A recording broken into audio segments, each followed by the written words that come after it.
से मैं अपनी बात शुरू करना चाहूंगा। एक बहुत अद्भुत व्यक्ति हुआ है। उस व्यक्ति का नाम था नसरुद्दीन, एक मुसलमान फकीर।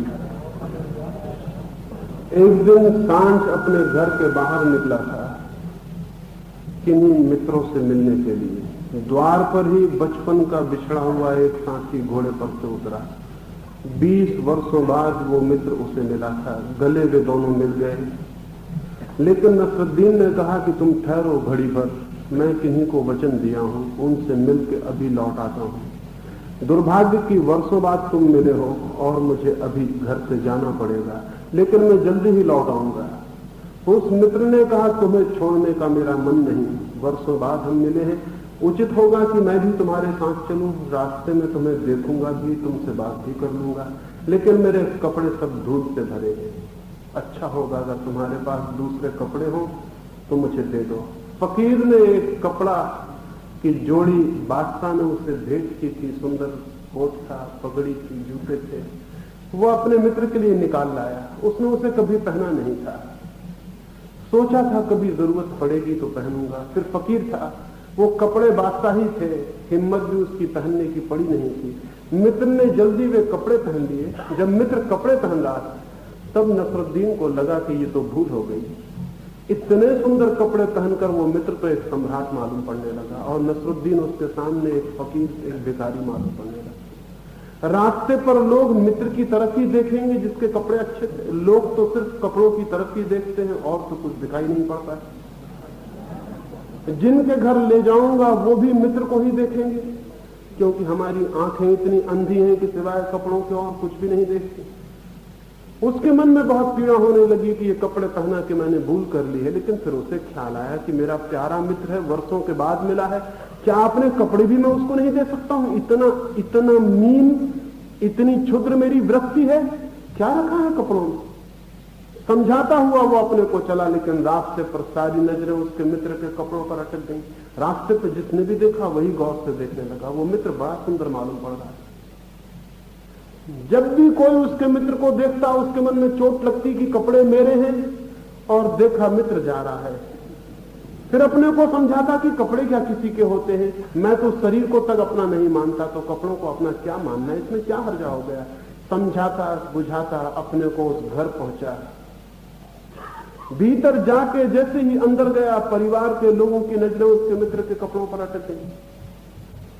फिर उसे चोट लगी, ईर्ष्या मालूम हुई, मेरे ही कपड़े हैं और मैं ही अपने कपड़ों के कारण दीनहीन हो गया हूं, बड़ी भूल हो गई। फिर अपने को समझाया, फिर अपने मन को दबाया, फिर मित्र का परिचय दिया। घर के लोग पूछने लगे, कौन है ये? कहा, मेरे मित्र हैं बचपन के, बहुत अद्भुत व्यक्ति हैं, जमाल इनका नाम है। रह गए कपड़े, तो कपड़े मेरे हैं। घर के लोग बहुत हैरान हुए, मित्र भी हैरान हुआ, नसरुद्दीन भी कह के हैरान हुआ। सोचा भी नहीं था कि ये शब्द मुंह से निकल जाएंगे, लेकिन जो दबाया था वो निकल जाता है। जो दबाओ वो निकलता है, जो सप्रेस करो वो प्रकट होगा। इसलिए भूल के गलत चीज मत दबाना, अन्यथा जीवन सारी गलत चीज की अभिव्यक्ति बन जाती। घबरा गया बहुत, सोचा भी नहीं था कि निकल जाएगा। मित्र भी बहुत हतप्रभ हो गया। घर के लोग भी सोचने लगे, ये क्या बात कही। बाहर निकल के मित्र ने कहा कि क्षमा करो, मैं तुम्हारे साथ दूसरे घर में नहीं जाऊंगा। ये तुमने क्या बात कही? नसरुद्दीन की आंखों में आंसू आ गए, क्षमा मांगने लगा, कहने लगा, भूल हो गई, जवान पलट गई। जवान कभी भी नहीं पलटती है, ध्यान रखना। जो भीतर दबा हो वो कभी कभी जवान से निकल जाता है, जवान पलटती कभी भी नहीं। क्षमा कर दो, अब ऐसी भूल नहीं होगी। कपड़ों में क्या रखा है? लेकिन कैसे निकल गई ये बात? मैंने कभी सोचा भी नहीं था कि कपड़े किसके हैं। सोचा यही था, आदमी वही नहीं कहता है जो भीतर सोचता रहता है, कहता कुछ और है, सोचता कुछ और। कहने लगा, मैंने तो सोचा भी नहीं, कपड़े का तो मुझे ख्याल भी नहीं आया था, ये बात कैसे निकल गई? और घर से चलने और इस घर तक आने में सिवाय कपड़े के उसे और कुछ भी ख्याल नहीं आया।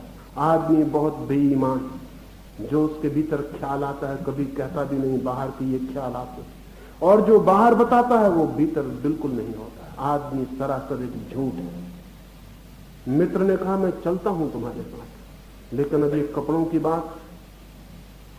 नसरुद्दीन ने कहा, कपड़े तुम्हारे ही हो गए, तुमने पहने, अब मैंने लूंगा भी नहीं। कपड़ों में क्या रखा है? कह तो वो रहा था कि कपड़ों में क्या रखा है, लेकिन दिखाई पड़ रहा था कि कपड़ों में ही सब कुछ रखा है। वे कपड़े बहुत सुंदर, वो मित्र बहुत अद्भुत मालूम पड़ रहा है। चले रास्ते पर नसरुद्दीन फिर अपने को समझाने लगा कि कपड़े दे ही दूंगा मित्र को, लेकिन जितना सोचता था उतना ही मन होता था, एक बार भी पहने नहीं, एक बार भी आंखें इन कपड़ों की लोगों की रुकी नहीं, कैसे दे दूंगा। लेकिन अपने को समझाया कि भूल हो गई, क्षमा में दे देना चाहिए, और अब कभी ये ख्याल भी नहीं लाऊंगा अपने मन में कि ये कपड़े मेरे हैं। दूसरे घर में पहुंचा, संभल के, संयम से। संयमी आदमी हमेशा खतरनाक होता है, क्योंकि संयम का मतलब होता है कि उसने कुछ भीतर दबा रखा है। सच्चा आदमी संयमी नहीं होता, सच्चा आदमी सिर्फ सच्चा होता है, उसके भीतर कुछ भी दबा नहीं होता। संयमी आदमी हमेशा झूठा होता है, जो वो ऊपर से दिखाई पड़ता है उससे ठीक उल्टा उसके भीतर दबा होता, उसी को दबाने की कोशिश में वो संयमी हो गया होता है। संयमी के भीतर हमेशा बारूद है, जिसमें कभी भी आग लग जाए तो बहुत खतरनाक है, और 24 घंटे दबाना पड़ता है जो दबाया है उसे। एक क्षण को भी फुर्सत दी, छुट्टी दी कि वो निकल के बाहर आ जाए। इसलिए संयमी आदमी को हॉलीडे कभी भी नहीं होता।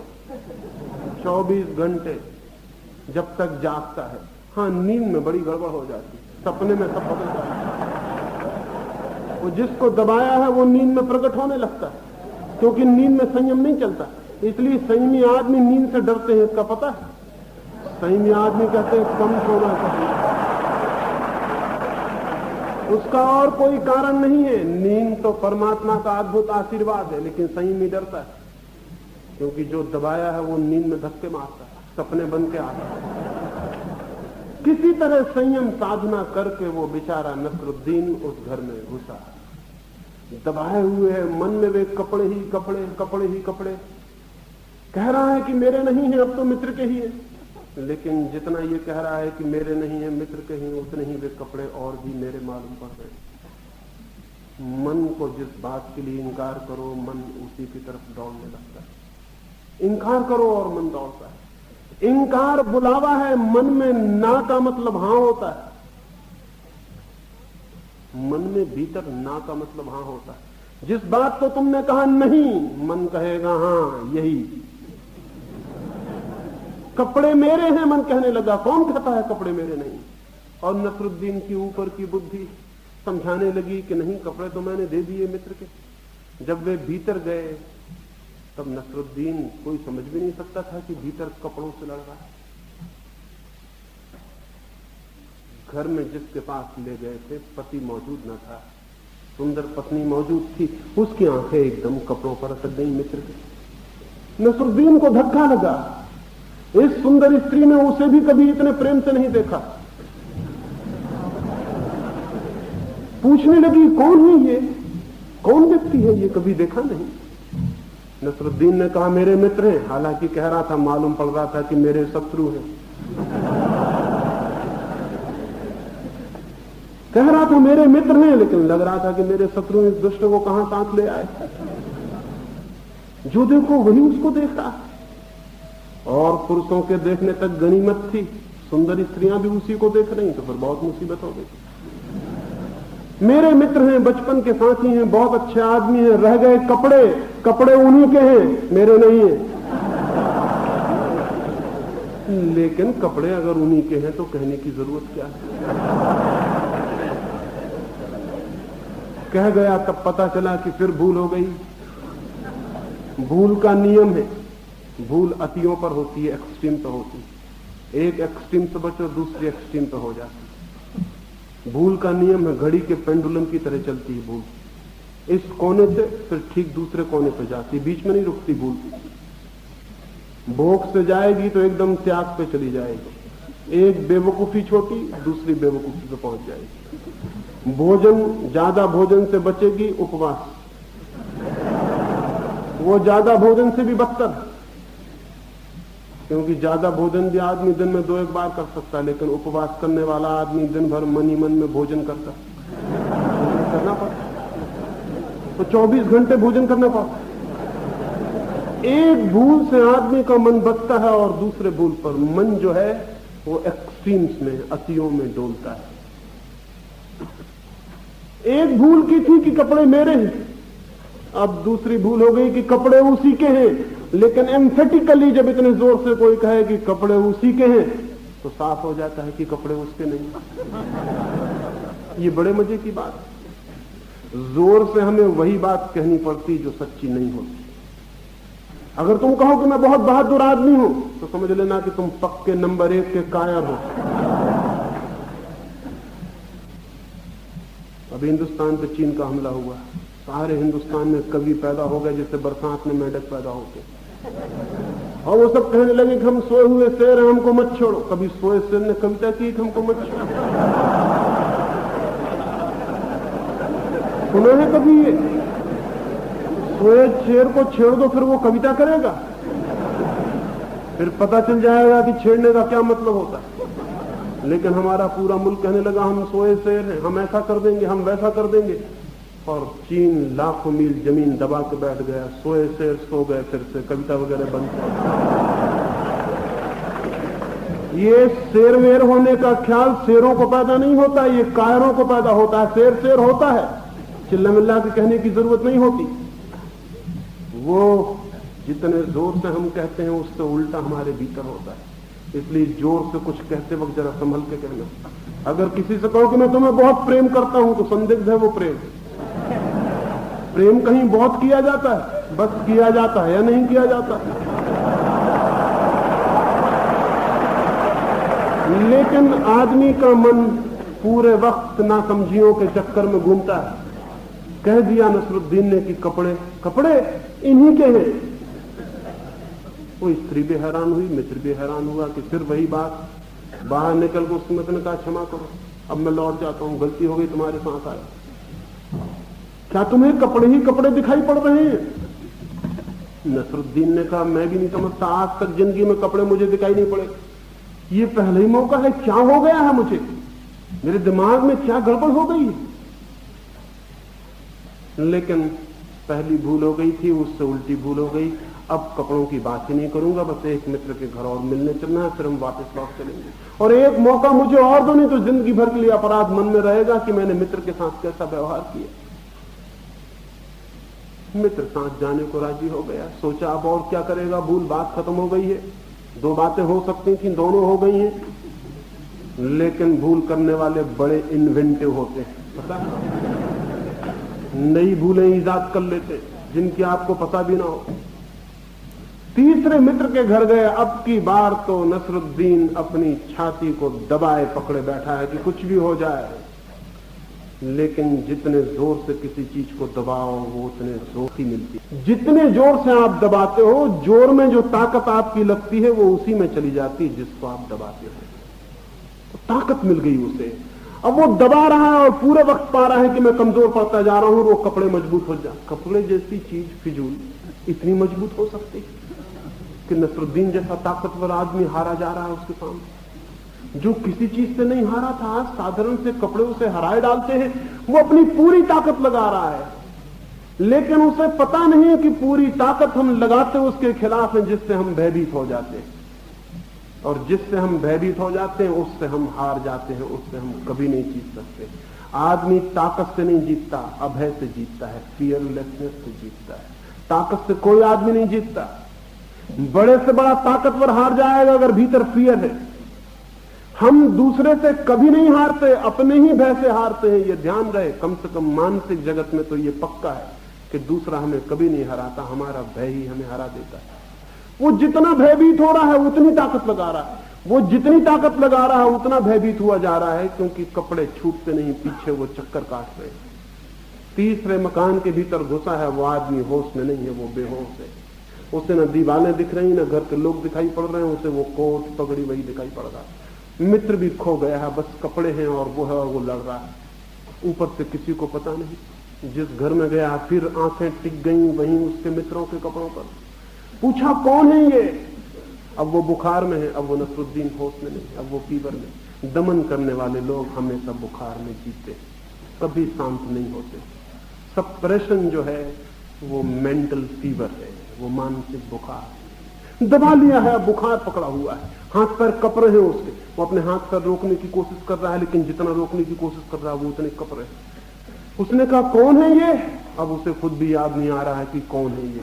सिर्फ कपड़े हैं, सिर्फ कपड़े हैं, सिर्फ कपड़े हैं, यही मालूम पड़ रहा है। लेकिन कहता है कि नहीं, जिसे बहुत मुश्किल पड़ रहा है उसे याद करने। कहा मेरे मित्र है, नाम है फला फला। रह गए कपड़े, सो कपड़े की बात ही नहीं करनी है, किसी के भी हो, कपड़े की बात ही नहीं उठानी। लेकिन बात उठ गई। जिसकी बात ना उठानी हो उसी की बात ज्यादा उठती है, जिसकी बात न उठानी हो उसी की बात ज्यादा उठती है। ये छोटी सी कहानी क्यों मैंने कही? सेक्स की बात नहीं उठानी है और उसकी ही बात 24 घंटे उठती है। नहीं किसी से बात करनी, लेकिन अपने से ही बात चलती। मत करो दूसरे से, तो खुद ही से करनी पड़ेगी बात। और दूसरे से बात करने में राहत भी मिल सकती है, खुद से बात करने में कोई रास्ते ही नहीं है। कोल्हू के बैल की चले अपने भीतर ही घूमते रहो। सेक्स की बात नहीं करनी, टैबू, उसकी बात नहीं करनी, उसकी बात ही नहीं उठानी। मां अपने बेटे के सामने नहीं उठाती, बेटा अपने बाप के सामने नहीं उठाता, मित्र मित्र के सामने नहीं उठाते। उठानी नहीं है बात। जो उठाते हैं वो अशिष्ट, और 24 घंटे वही बात चलती है, सबके मन में वही चलता है। ये सेक्स इतना महत्वपूर्ण नहीं है जितना कि बात ना उठाने से महत्वपूर्ण हो गया है। ये सेक्स बिल्कुल महत्वपूर्ण नहीं है जितना कि हम समझ रहे हैं। लेकिन किसी भी व्यर्थ की बात को उठाना बंद कर दो, वो सबसे ज्यादा महत्वपूर्ण हो जाएगी। इस दरवाजे पे एक तख्ती लगा दो, यहां झांकना मना और यहां झांकना बड़ा महत्वपूर्ण हो जाएगा। फिर चाहे आपकी यूनिवर्सिटी में कुछ भी हो रहा हो, आइंस्टीन आके गणित पे भाषण दे रहे हो, बेकार है वो। ये तख्ती महत्वपूर्ण है, यहीं झांकने की जरूरत हो जाएगी। हर विद्यार्थी यहीं चक्कर लगाने लगे। लड़के जरा जोर से लगाएंगे, लड़के जरा धीरे, बाकी चक्कर लगाएंगे। कोई बुनियादी फर्क नहीं है आदमी आदमी में। उनके मन में भी होगा कि क्या है इस तख्ती के भीतर। ये तख्ती एकदम अर्थ ले लेगी। हाँ, कुछ जो अच्छे लड़के लड़कियां नहीं हैं, वो आके सीधा देख के झांकने लगेंगे। वो बदनामी उठाएंगे कि अच्छे लोग नहीं है, तख्ती जहां लगी थी कि नहीं झांकना है, ये वहीं झांक रहे थे। जो भद्र हैं, सज्जन हैं, अच्छे घर के हैं, इस तरह के वहम जिनके दिमाग में है, वो इधर से तिरछी आंखें किए हुए निकल जाएंगे। आंखें तिरछी रहेंगी, दिखाई तख्ती ही पड़ेगी वहां से। और तिरछी आंखों से जो चीज दिखाई पड़ती वो बहुत खतरनाक होती है। दिखाई भी नहीं पड़ती और दिखाई भी पड़ती है, देख भी नहीं पाते, मन में भाव भी रह जाता है देखना था। फिर वो जो पीड़ित जन यहां से तिरछे तिरछे निकल जाएंगे, वो इसका बदला लेंगे किससे? जो झांक रहे थे उनसे। गालियां देंगे उनको कि बुरे लोग हैं, अशिष्ट हैं, सज्जन नहीं है, असाधु हैं। ये किससे बदला ले रहे हैं? वो इस तरह मन को सांत्वना, कंसोलेशन जुटा रहे हैं कि हम अच्छे आदमी इसलिए हमने झांक के नहीं देखा। लेकिन झांक के देखना तो जरूर था, वो मन कहे चला जाएगा। काम होते होते, अंधेरा गिरते गिरते वो आएंगे। क्लास में बैठ के पढ़ेंगे तब भी तख्ती दिखाई पड़ेगी, किताब नहीं। लेबोरेटरी में एक्सपेरिमेंट करते होंगे और तख्ती बीच बीच में आ जाएगी। सांझ तक वो आ जाएंगे। आना पड़ेगा, आदमी के मन के नियम हैं, इन नियमों का उल्टा नहीं हो सकता। हाँ, कुछ बहुत ही कमजोर होंगे, वो शायद नहीं आ पाए, तो रात सपने में उनको आना पड़ेगा। मन के नियम अपवाद नहीं मानते हैं, वहां एक्सेप्शन नहीं होता। जगत के किसी नियम में कोई अपवाद नहीं होता। जगत के नियम अत्यंत वैज्ञानिक है, मन के नियम भी उतने ही वैज्ञानिक। ये जो सेक्स इतना महत्वपूर्ण हो गया है, ये वर्जना के कारण। वर्जना की तख्ती लगी है, उस वर्जना के कारण इतना महत्वपूर्ण हो गया है कि सारे मन को घेर लिया, सारे मन को, सारा मन सेक्स के इर्द गिर्द घूमने लगा है। वो फ्रायड ठीक कहता है कि मनुष्य का मन सेक्स के आसपास ही घूमता है, लेकिन वो ये गलत कहता है कि सेक्स बहुत महत्वपूर्ण है इसलिए घूमता है। नहीं, घूमने का कारण है वर्जना, इंकार, विरोध, निषेध। घूमने का कारण है हजारों साल की परंपरा, सेक्स को टैबू, वर्जित, निंदित, गर्हित सिद्ध करने वाली परंपरा। सेक्स को इतना महत्वपूर्ण बनाने वालों में साधु संतों महात्माओं का हाथ है। उन्होंने तख्तियां लटकाई हैं वर्जना की। ये बड़ा उल्टा मालूम पड़ेगा, लेकिन यही सत्य है और कहना जरूरी है। मनुष्य जाति को सेक्सुअलिटी की, कामुकता की तरफ ले जाने का काम महात्माओं ने ही किया है। जितने जोर से वर्जना लगाई है उन्होंने, आदमी उतने जोर से आतुर होकर भागने लगा है। इधर वर्जना लगा दी है, उसका परिणाम यह हुआ है कि सेक्स रग रग से फूट के निकल पड़ा है। कविता, थोड़ा खोजबीन करो, ऊपर की राख हटाओ, भीतर सेक्स मिलेगा। उपन्यास, कहानी, महान से महान साहित्यकार की जरा राख झाड़ो, भीतर सेक्स मिलेगा। चित्र देखो, मूर्ति देखो, सिनेमा देखो, और साधु संत इस वक्त सिनेमा के बहुत खिलाफ, और उन्हें पता नहीं कि सिनेमा नहीं था तो भी आदमी यही करता था। कालिदास के ग्रंथ पढ़ो, कोई फिल्म इतनी अश्लील नहीं बन सकती जितने कालिदास के वचन। उठा के देखो पुराना साहित्य, पुरानी मूर्तियां देखो, पुराने मंदिर देखो, जो फिल्म में खुदा है वो पत्थरों में खुदा मिलेगा। लेकिन आंख नहीं खुलती हमारी, अंधे की तरह पीटे चले जाते हैं लकीरों को। सेक्स जब तक दमन किया जाएगा और जब तक स्वस्थ खुले आकाश में उसकी बात न होगी, और जब तक एक एक बच्चे के मन से वर्जना की तख्तीर नहीं हटेगी, तब तक दुनिया सेक्स के ऑब्सेशन से मुक्त नहीं हो सकती। तब तक सेक्स एक रोग की तरह आदमी को पकड़े रहेगा। वो कपड़े पहनेगा तो नजर सेक्स पर होगी, खाना खाएगा तो नजर सेक्स पे होगी, किताब पढ़ेगा तो नजर सेक्स पे होगी, गीत गाएगा तो नजर सेक्स पे होगी, संगीत सुनेगा तो नजर सेक्स पे होगी, नाचेगा तो नजर सेक्स पे होगी, सारी जिंदगी। अनतोले फ्रांस मर रहा था, मरते वक्त एक मित्र उसके पास गया और अनतोले जैसे अद्भुत साहित्यकार से उसने पूछा कि तुमसे मरते वक्त मैं ये पूछता हूं अनतोले, जिंदगी में सबसे महत्वपूर्ण क्या है? अनतोले ने कहा जरा पास आ जाओ, कान में ही बता सकता हूं। आसपास और लोग भी बैठे।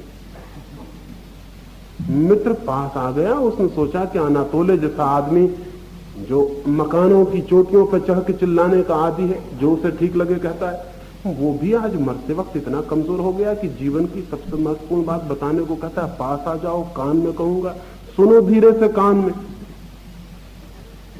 मित्र पास सरक आया, कान में अनतोले कान के पास ओंठ ले आया, लेकिन कुछ बोला नहीं। मित्र ने कहा बोलते नहीं। अनतोले ने कहा तुम समझ गए होगे, अब बोलने की क्या जरूरत है। ऐसा मजा। और मित्र समझ गया और तुम भी समझ गए, नहीं हंसते नहीं, समझ गए ना, बोलने की कोई जरूरत नहीं है। क्या पागलपन है ये कैसे मनुष्य को पागलपन की तरफ ले जाने का मेड हाउस बनाने की दुनिया को कोशिश चल रही। इसका बुनियादी कारण यह है कि सेक्स को आज तक स्वीकार नहीं किया गया, जिससे जीवन का जन्म होता है, जिससे जीवन के बीज फूटते हैं, जिससे जीवन के फूल आते हैं, जिससे जीवन की सारी सुगंध, सारा रंग, जिससे जीवन का सारा नृत्य है, जिसके आधार पर जीवन का पहिया घूमता है, उसको ही स्वीकार नहीं किया। जीवन के मौलिक आधार को अस्वीकार किया गया। जीवन में जो केंद्रीय था, परमात्मा जिसको सृष्टि का आधार बनाए हुए है, चाहे फूल हो, चाहे पक्षी हो, चाहे बीज हो, चाहे पौधे हो, चाहे मनुष्य हो, सेक्स जो है वो जीवन के जन्म का मार्ग है, उसको ही अस्वीकार कर दिया। उसकी अस्वीकृति के दो परिणाम हुए। अस्वीकार करते ही वो सबसे ज्यादा महत्वपूर्ण हो गया, अस्वीकार करते ही वो सर्वाधिक महत्वपूर्ण हो गया और मनुष्य के चित्त को उसने सब तरफ से पकड़ लिया। अस्वीकार करते ही उसे सीधा जानने का उपाय नहीं रहा, इसलिए तिरछे जानने के उपाय खोजने पड़े, जिनसे मनुष्य का चित्त विकृत बीमार होने लगा। जिस चीज को सीधे जानने के उपाय न रह जाए और मन जानना चाहता हो, फिर गलत उपाय खोजने पड़ते हैं। मनुष्य को अनैतिक बनाने में तथाकथित नैतिक लोगों की वर्जनाओं का हाथ है। जिन लोगों ने आदमी को नैतिक बनाने की चेष्टा की है दमन के द्वारा, वर्जना के द्वारा, उन लोगों ने सारी मनुष्य जाति को इमोरल, अनैतिक बनाकर छोड़ दिया। और जितना आदमी अनैतिक होता चला जाता है उतनी उनकी वर्जना सख्त होती चली जाती है। वे कहते हैं कि फिल्मों में नंगी तस्वीर नहीं होनी चाहिए, वे कहते हैं पोस्टरों पर नंगी तस्वीर नहीं होनी चाहिए, वे कहते हैं किताब ऐसी होनी चाहिए, वे कहते हैं फिल्म में चुंबन लेते वक्त कितने इंच का फासला हो ये भी गवर्नमेंट तय करे। वे ये सब कहते हैं, बड़े अच्छे लोग हैं, वे इसलिए कहते हैं कि आदमी अनैतिक ना हो जाए। और उनकी ये सब चेष्टाएं फिल्मों को और गंदा करती चली जाती हैं, पोस्टर और अश्लील होते चले जाते हैं, किताबें और गंदी होती चली जाती हैं। हाँ, एक फर्क रहता है, किताब के भीतर कुछ रहता है, ऊपर कवर कुछ और रहता है, इसका फर्क पड़ता है। और अगर ऐसा नहीं रहता तो लड़का गीता खोल लेता है, गीता के अंदर दूसरी किताब रख लेता है, उसको बाइबल का कवर चढ़ा लेता है ऊपर। कोई लड़का बाइबल पढ़ता है? अगर बाइबल पढ़ता हो तो समझना भीतर कोई दूसरी किताब। ये सब धोखा, ये डिसेप्शन पैदा होता है। विनोबा कहते हैं, तुलसी कहते हैं, अश्लील पोस्टर नहीं चाहिए। गांधी जी तो ये कहते थे कि खजुराहो और कोणार्क के मंदिरों पर मिट्टी पोत कर उनकी प्रतिमाओं को ढांक देना चाहिए, आदमी इनको देख के गंदा ना हो जाए। और बड़े मजे की बात यह है कि तुम ढांकते चले जाओ इनको, हजारों साल से ढांक रहे हो, इससे आदमी गंदगी से मुक्त नहीं होता, गंदगी बढ़ती चली जाती। मैं ये पूछना चाहता हूं, तस्वीर लगी है नंगी दीवार पर, अश्लील पोस्टर लगा है, अश्लील किताब छपती है, अश्लील किताब, अश्लील सिनेमा के कारण आदमी कामुक होता है कि आदमी कामुक है इसलिए अश्लील तस्वीर बनती है और पोस्टर चिपकाए जाते हैं? कौन है बुनियादी? आदमी की मांग है अश्लील पोस्टर के लिए, इसलिए अश्लील पोस्टर लगता है और देखा जाता है। साधु सन्यासी भी देखते हैं उसको, लेकिन एक फर्क रहता है। आप उसको देखते हैं, आप अगर पकड़ लिए जाएंगे तो आप समझ जाएंगे आदमी गंदा है। अगर कोई साधु सन्यासी मिल जाए और आप उससे कहें आप क्यों देख रहे, वो कहेगा कि हम निरीक्षण कर रहे हैं, स्टडी कर रहे हैं कि लोग किस तरह अनैतिकता से कैसे बचाए जाएं, इसलिए अध्ययन कर रहे हैं। इतना फर्क पड़ेगा, बाकी कोई फर्क नहीं पड़ेगा। बल्कि आप बिना देखे भी निकल जाएं, साधु सन्यासी बिना देखे कभी नहीं निकल सकता। उसकी वर्जना और भी ज्यादा है, उसका चित्त और भी वर्जित है। एक सन्यासी मेरे पास आए, वो 9 वर्ष के थे तब दुष्टों ने उनको दीक्षा दे दी। 9 वर्ष के आदमी को दीक्षा देना कोई भले आदमियों का काम हो? 9 वर्ष के बच्चे को, बाप मर गए थे उनके, तो साधु सन्यासियों को मौका मिल गया, उनको दीक्षा दे दी। अनाथ बच्चे, उनके साथ कोई भी दुर्व्यवहार किया जा सकता है, उनको दीक्षा दे दी। वो आदमी 9 वर्ष की उम्र से बेचारा सन्यासी, अब उनकी उम्र कोई 50 साल। वो मेरे पास रुके थे, मेरी बातें सुनकर उनकी हिम्मत बढ़ी कि मुझसे सच्ची बातें कही जा सकती। इस मुल्क में सच्ची बातें किसी से नहीं कही जा सकती, सच्ची बातें कहनी मत, नहीं तो फंस जाओगे। उन्होंने एक रात मुझसे कहा कि मैं बहुत परेशान हूं, सिनेमा और टाकीज के पास से निकलता हूं तो मुझे लगता है अंदर पता नहीं क्या होता होगा, इतने लोग अंदर जाते, इतना क्यों लगाए खड़े रहते, जरूर कुछ ना कुछ बात होगी। हालांकि मंदिर में जब मैं बोलता हूं तो मैं कहता हूं कि सिनेमा जाने वाले नरक जाएंगे, लेकिन जिनको मैं कहता हूं नरक जाएंगे, वो नरक की धमकी से भी नहीं डरते और सिनेमा जाते हैं, तो जरूर कुछ बात होगी। 9 साल का बच्चा था तब वो साधु हो गया। 9 साल के पास उसकी बुद्धि अटकी रह गई, उससे आगे विकसित नहीं हुई, क्योंकि जीवन के अनुभव से तोड़ दिया गया। 9 साल के बच्चे के मन में जैसे भाव उठे कि सिनेमा के भीतर क्या हो रहा है, ऐसे ही उसके मन में उठता है। लेकिन किससे कहे? तो मैंने उनसे कहा सिनेमा दिखला दें आपको। बोले कि अगर दिखला दें तो बड़ी कृपा हुई, झंझट छूट जाए। क्या है वहां? एक मित्र को मैंने बुलाया कि इनको ले जाओ। वो मित्र बोले कि मैं झंझट में नहीं पड़ता, कोई देख ले कि मैं साधु को लाया तो मैं भी झंझट में पड़ जाऊं। अंग्रेजी फिल्म दिखाने ले जा सकता हूं इनको, क्योंकि वो मिलिट्री एरिया में, और उधर ये साधु वाधु मानने वाले इनके भक्त भी वहां नहीं होंगे, वहां मैं इनको ले जा सकता हूं। पर वो साधु अंग्रेजी नहीं जानते। कहने लगे कोई हर्जा नहीं, लेकिन देख तो लेंगे कि क्या मामला अंग्रेजी में। ये चित्त है, और ये चित्त वहां गाली देगा मंदिर में बैठ के कि नरक जाओगे अगर अश्लील पोस्टर देखोगे, फिल्म देखोगे। ये बदला ले रहा है। वो तिरछा देख के निकल गया आदमी, वो बदला ले रहा है जिन्होंने सीधा देखा उनको। लेकिन सीधे देखने वाले मुक्त भी हो सकते हैं, तिरछे देखने वाले मुक्त नहीं हो सकते। अश्लील पोस्टर इसलिए लग रहे हैं, अश्लील किताबें इसलिए पढ़ी जा रही हैं, लड़के अश्लील गालियां इसलिए बक रहे हैं, अश्लील कपड़े इसलिए पहने जा रहे हैं कि तुमने जो मौलिक था उसको अस्वीकार किया है। उसकी अस्वीकृति के परिणाम स्वरूप ये सब गलत रास्ते खोजे जा रहे हैं। जिस दिन दुनिया में सेक्स स्वीकृत होगा, जैसे कि भोजन स्वीकृत है, स्नान स्वीकृत है, उस दिन दुनिया में अश्लील पोस्टर नहीं लगेंगे, अश्लील कविताएं नहीं होंगी, अश्लील मंदिर नहीं बनेंगे, क्योंकि जैसे ही वो स्वीकृत हो जाएगा अश्लील पोस्टरों को बनाने की कोई जरूरत नहीं रह जाएगी।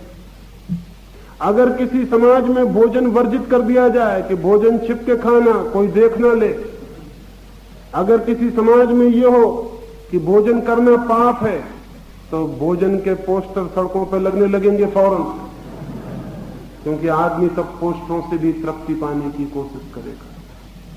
पोस्टरों से तृप्ति तभी पाई जाती है जब जिंदगी तृप्त देनी बंद कर देती है और जिंदगी के द्वार बंद होते हैं।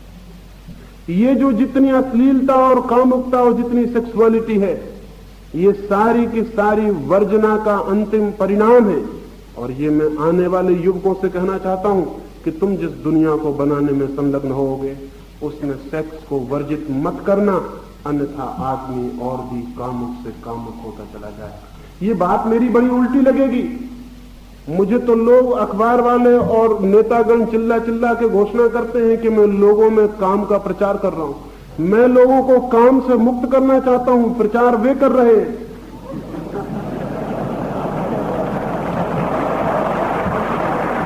लेकिन उनका प्रचार दिखाई नहीं पड़ता, उनका प्रचार दिखाई नहीं पड़ता, क्योंकि हजारों साल की परंपरा से उनकी बातें सुन सुन के हम अंधे और बहरे हो गए।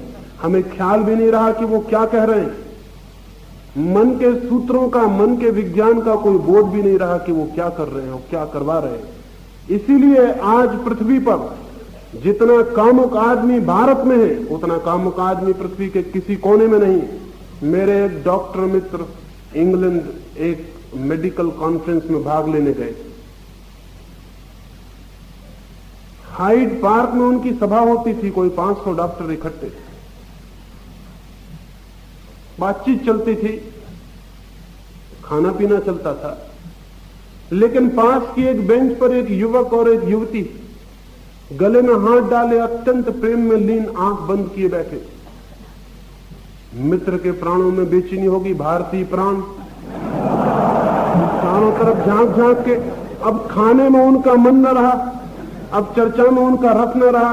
वो बार बार लौट लौट उस बेंच की तरफ देखने लगे और मन में सोचने लगे, पुलिस क्या कर रही है, इनको बंद क्यों नहीं करती? ये कैसा अश्लील देश है। ये लड़के और लड़की आंख बंद किए चुपचाप 500 लोगों की भीड़ के पास ही बेंच पर बैठे हुए प्रेम प्रकट कर रहे हैं। ये क्या हो रहा, ये बर्दाश्त के बाहर है, पुलिस क्या कर रही? बार बार वहां देखने का मन। पड़ोस के डॉक्टर ने, एक ऑस्ट्रेलियन डॉक्टर ने उनको हाथ से इशारा किया और कहा वहां बार बार मत देखिए, नहीं पुलिस वाला आपको आके उठा के ले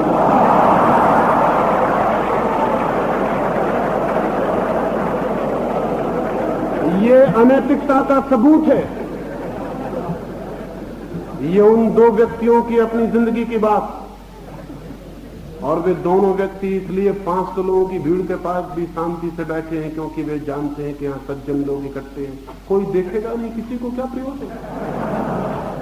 आपका ये देखना बहुत गर्हित, बहुत अशोभन, अशिष्ट, जेंटलमैनली नहीं, अच्छे आदमी का सबूत नहीं। आप वहां बार बार आप 500 लोगों को नहीं देख रहे, कोई फिक्र नहीं कर रहा, क्या प्रयोजन है किसी को। ये उनकी अपनी बात है। और दो व्यक्ति इस उम्र में प्रेम करें तो पाप क्या है? और प्रेम में वे आंख बंद करके पास बैठे हो तो हर्ज क्या है? आप क्यों परेशान हो रहे हैं? न तो वे आपके गले में हाथ डाले हुए,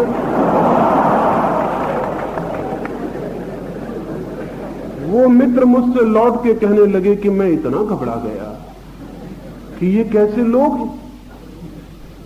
लेकिन धीरे धीरे उनकी समझ में ये बात पड़ी कि गलत वे ही थे। हमारा पूरा मुल्क एक दूसरे के दरवाजे में की होल रहता ना, उसमें से झांक रहा है कहां क्या हो रहा है,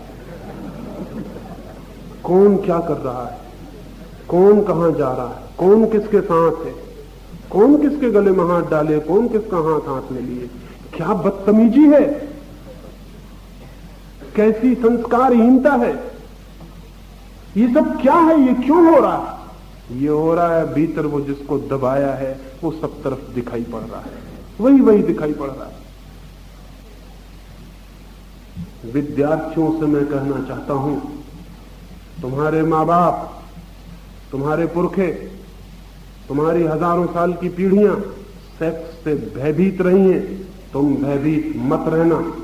तुम समझने की कोशिश करना उसे, तुम पहचानने की कोशिश करना, तुम बात करना, तुम सेक्स के संबंध में जो आधुनिकतम नई से नई खोज हुई है उसको पढ़ना, चर्चा करना और समझने की कोशिश करना। क्या है सेक्स, क्या है सेक्स का मैकेनिज्म, उसका यंत्र क्या है उसकी आकांक्षा, क्या है प्यास, क्या है प्राणों के भीतर छिपा हुआ राज, इसको समझना, इसके सारे की सारी वैज्ञानिकता को पहचानना, इससे भागना मत, एस्केप मत करना, आंख बंद मत करना, और तुम हैरान हो जाओगे। तुम जितना समझोगे तुम उतने ही मुक्त हो जाओगे, तुम जितना समझोगे तुम उतने ही स्वस्थ हो जाओगे, तुम जितना सेक्स के फैक्ट को समझ लोगे उतना ही सेक्स के फिक्शन से तुम्हारा छुटकारा हो जाएगा।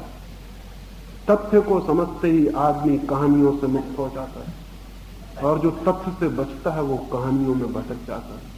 कितनी सेक्स की कहानियां चलती हैं, कोई मजाक ही नहीं है, और बस एक ही मजाक है हमारे पास कि हम सेक्स की तरफ इशारा करें और हंसें। जो आदमी सेक्स की तरफ इशारा करके हंसता है वो आदमी बहुत ही क्षुद्र है। सेक्स की तरफ इशारा करके हंसने का क्या मतलब? उसका मतलब है आप समझते नहीं। बच्चे तो बहुत तकलीफ में हैं, कौन उन्हें समझाए, किससे वे बातें करें, कौन सारे तथ्यों को सामने रखे। उनके प्राणों में जिज्ञासा है, खोज है, लेकिन उसको दबाए चले जाते हैं, रोके चले जाते हैं। उसके दुष्परिणाम होते हैं। जितना रोकते हैं उतना मन वहां दौड़ने लगता है, और इस रोकने और दौड़ने में सारी शक्ति और ऊर्जा नष्ट हो जाती है। ये मैं आपसे कहना चाहता हूं, जिस देश में भी सेक्स की स्वस्थ रूप से स्वीकृति नहीं होती उस देश की प्रतिभा का जन्म ही नहीं होता है। पश्चिम में 300 वर्षों में जो जीनियस पैदा हुआ है, जो प्रतिभा पैदा हुई है, वो सेक्स के तथ्य की स्वीकृति से पैदा हुई है। जैसे ही सेक्स स्वीकृत हो जाता है तो जो शक्ति हमारी लड़ने में नष्ट होती है वो शक्ति मुक्त हो जाती है, वो रिलीज हो जाती है। उस शक्ति को हम रूपांतरित करते हैं पढ़ने में, खोज में, आविष्कार में, कला में, संगीत में, साहित्य में। और अगर वो शक्ति इसी में उलझी रह जाए, अब सोच लो कि वो आदमी जो कपड़ों में उलझ गया था नसरुद्दीन, वो कोई विज्ञान के प्रयोग कर सकता था बेचारा, कि वो कोई साहित्य का सृजन कर सकता था, कि कोई मूर्ति का निर्माण कर सकता था। वो कुछ भी करता, कपड़े ही कपड़े चारों तरफ घूमते रहते। भारत के युवक के चारों तरफ सेक्स घूमता रहता है पूरे वक्त, और इस घूमने के कारण उसकी सारी शक्ति इसी में लीन और नष्ट हो जाती है।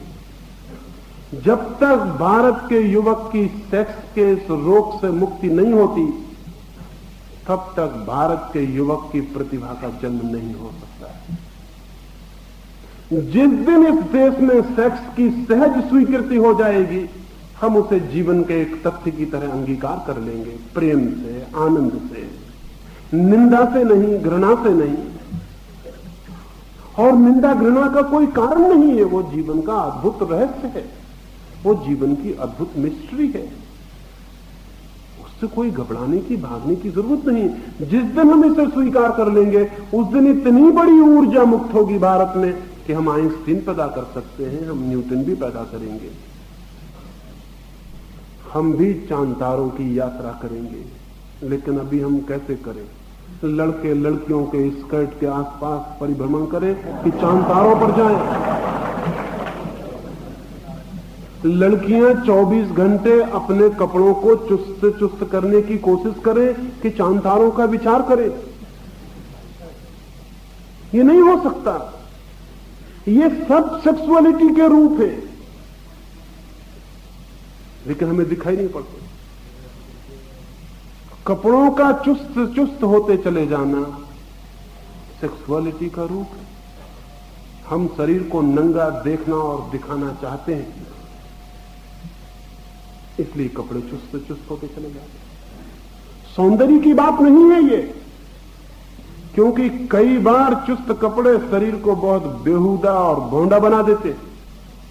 हाँ, किसी शरीर पर चुस्त कपड़े सुंदर भी हो सकते हैं, किसी शरीर पर ढीले कपड़े सुंदर हो सकते हैं, और ढीले कपड़ों की शान ही और है, ढीले कपड़ों की गरिमा और है, ढीले कपड़ों की पवित्रता और है। लेकिन वो हमारे ख्याल में नहीं आएगा। हम समझेंगे ये फैशन है, हम समझेंगे कि ये कला है, अभिरुचि है, टेस्ट वेस्ट नहीं है, अभिरुचि भी नहीं है। वो जो हम जिसको छिपा रहे हैं भीतर, वो दूसरे रास्तों से प्रकट होने की कोशिश कर रहा है।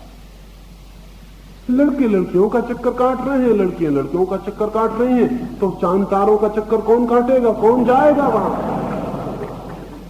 और प्रोफेसर वो बेचारे दोनों एक दूसरे का चक्कर न काटने, सो बीच में पहरेदार बने हुए, वो कुछ और उनके पास काम नहीं है। जीवन के और किसी सत्यों की खोज में उन्हें इन बच्चों को नहीं लगाना, बस ये सेक्स से बच जाएं, इतना ही काम कर दें तो कृतार्थता हो जाती है, परिणाम पूरा हो जाता है। ये सब कैसा रोग, एक कैसा डिसीज्ड माइंड है हमारा। नहीं, ये हम सेक्स के तथ्य की सीधी स्वीकृति के बिना इस रोग से मुक्त नहीं हो सकते। ये महारोग। इस पूरी चर्चा में मैंने ये कहने की कोशिश की है, मनुष्य को क्षुद्रताओं से ऊपर उठना है, जीवन के साधारण तथ्यों से जीवन के बहुत ऊंचे तथ्यों की खोज करनी है। सेक्स ही सब कुछ नहीं है, परमात्मा भी है इस दुनिया में, लेकिन उसकी खोज कौन करेगा? सेक्स ही सब कुछ नहीं है इस दुनिया में, सत्य भी है, उसकी कौन खोज करेगा? यहीं जमीन से हटके हम रह जाएंगे तो आकाश की खोज कौन करेगा? पृथ्वी के कंकड़ पत्थरों को हम खोजते रहेंगे तो चांद तारों की तरफ आंखें कौन उठाएगा? पता भी नहीं होगा उनको जिन्होंने पृथ्वी की ही तरफ आंख लगा के जिंदगी गुजार दी, उन्हें पता भी नहीं चलेगा कि आकाश में तारे भी, आकाश गंगाती है, रात के सन्नाटे में मौन सन्नाटा भी है आकाश का। वो बेचारे कंकड़ पत्थर बीनने वाले लोग, उन्हें कैसे पता चलेगा कि और आकाश भी है? और अगर कभी कोई उनसे कहेगा कि आकाश भी है जहां चमकते हुए तारे हैं, वो कहेंगे सब झूठी बातचीत, सब कल्पना है, पत्थर ही पत्थर है। कभी रंगीन पत्थर भी होते, कभी गैर रंगीन पत्थर भी होते, बस इतनी ही जिंदगी है। नहीं, पृथ्वी से मुक्त होना है कि आकाश दिखाई पड़ सके, शरीर से मुक्त होना है कि आत्मा दिखाई पड़ सके, और सेक्स से मुक्त होना है ताकि समाधि तक मनुष्य पहुंच सके। लेकिन उस तक हम नहीं पहुंच सकेंगे अगर हम सेक्स से बंधे रह जाते हैं। और सेक्स से हम बंध गए हैं क्योंकि हम सेक्स से लड़ रहे हैं। लड़ाई बांध देती है, समझ मुक्त करती है। अंडरस्टैंडिंग चाहिए। समझो, सेक्स के पूरे रहस्य को समझो, बात करो, विचार करो, मुल्क में हवा पैदा करो कि हम इसे छिपाएंगे नहीं, समझेंगे। अपने पिता से बात करो, अपनी मां से बात करो, वो बहुत घबराएंगे। अपने प्रोफेसर से बात करो, अपने कुलपति को पकड़ो और कहो कि हमें समझाओ, जिंदगी के सवाल हैं ये। वो भागेंगे क्योंकि वो डरे हुए लोग हैं, डरी हुई पीढ़ी से आए हैं। उनको पता भी नहीं कि जिंदगी बदल गई है, अब डर से काम नहीं चलेगा। जिंदगी का एनकाउंटर चाहिए, मुकाबला चाहिए। जिंदगी को लड़ने और समझने की तैयारी करो। मित्रों का सहयोग लो, शिक्षकों का सहयोग लो, माँ बाप का सहयोग लो। वो माँ गलत है जो अपनी बेटी को और अपने बेटे को वो सारे राज नहीं बता जाती जो उसने जाने, क्योंकि उसके बताने से बेटे और उसकी बेटियां भूलों से बच सकेंगी। उसके न बताने से उनसे भी उन्हीं भूलों की दोहरने की संभावना है जो उसने खुद की होंगी। वो बाप गलत है जो अपने बेटे को अपनी प्रेम की और अपनी सेक्स की जिंदगी की सारी बातें नहीं बता देता, क्योंकि बता देने से बेटा उन भूलों से बच जाएगा जो उसने की हैं। शायद बेटा ज्यादा स्वस्थ हो सकेगा। लेकिन बाप इस तरह जिएगा कि बेटा को पता चले कि इसने कभी प्रेम ही नहीं किया।